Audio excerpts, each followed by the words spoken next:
Hey guys, welcome back to Building Your Own Cyber Lab at Home with Kyle Slosik. So we're now in section 2. We're going to talk about actually planning the lab out before we build it. And in this lecture, I want to talk about the differences between a physical and a virtual lab, and kind of the pros and cons of each one. That will help you to decide how you want to build your lab. So first, let's start with physical. Physical pros. Number one, and it may seem pretty obvious, but physical hardware, right? You have physical workstations, laptops, servers, and that's the good thing about that is they work. It's the way we've done it for ever and ever. Is had multiple workstations or multiple servers, so it just works.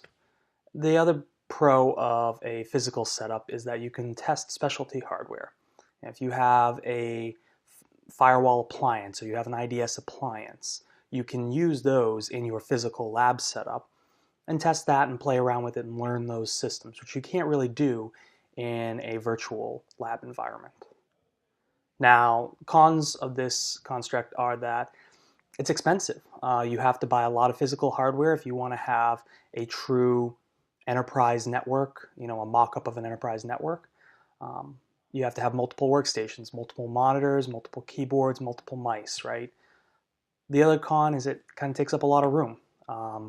You know, if you have a small house or you have a small apartment, having 5 or 6 workstations may not be easy to do. You may not have the space for it. But if you're in a bigger house and you have a lot of room, say you have a basement, you want to set it up in your basement, that could work as well.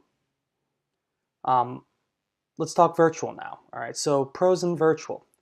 Virtual is great, and I'm a big proponent of it because it's easy to set up, right? You just install some software, you can bring up new machines real easily, they're easy to network, it's usually pretty intuitive.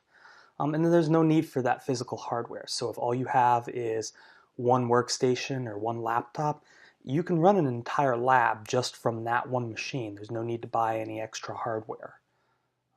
Now the cons, well, the virtualization software, some of it can be pretty expensive. VMware and Parallels and whatnot, they can get up there in price. There are free options, and we'll go over that probably in the next section on actually building your lab. But the next, con, you need one good physical machine. You can't just, go out to the local computer store and buy a secondhand machine and say that's going to be my lab. You need to have something that's got a good processor, something that's got a lot of memory, a lot of hard drive space.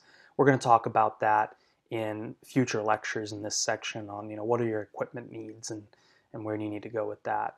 And then the last con, which could or could not be a deal breaker for some people, is that you can't test specialty hardware. There's really, well, it's easy, it can be done, but it's much more difficult to tie in, say, an IDS appliance or a firewall appliance to a virtual lab setup. So you gotta weigh that. What do you want to get out of the lab? What do you want to do with it? So that's all I've got for this lecture. And in the future lectures here, we're going to go deep dive into physical and virtual. What do you need for your labs? And then we'll talk about how do you want to set it up? What are your goals for the lab? So we'll see you guys in the next section. Bye.